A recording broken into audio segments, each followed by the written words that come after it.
পাওয়ার পরে, টাকা পয়সা পাওয়ার পরে, ছেলে মেয়ে পাওয়ার পরে, এসো আরাম পাওয়ার পরে তোমরা মৌত নামের জিনিসটাকে ভুলে যাইবা। ও দুনিয়ার মানুষেরা গো, তোমরা ভুলে যেও না, তোমরা ভুলে যেও না। মৌত এরকম একটা জিনিস, মৌত এরকম একটা জিনিস যে মৌতটা সবাইকে মৃত্যু হতে হবে।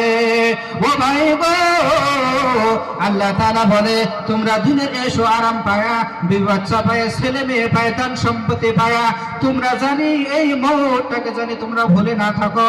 তোমরা যতই বড় কোটিপতি হও না কেন, যত বড় বিজনেসম্যান হও না কেন, যত বড় নামি দামি ফ্যামিলির মানুষ হও না কেন, যেদিন তোমার মৃত্যু এসে ধরে নেবে গো, ওই দিন তোমার মহব্বতের জমিন ছেড়ে কবরস্থ হতে হবে।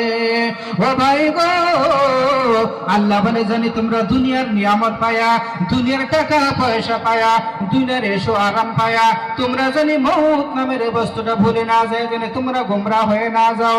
ও ভাই গো, আল্লাহ আমাদেরকে মহব্বত করে, আল্লাহ আমাদেরকে ভালোবাসে, ভালোবাসে বলে মৌত শব্দটা দিয়া আমাদেরকে মহান আল্লাহ বোঝানোর জন্য চেষ্টা করতেছে।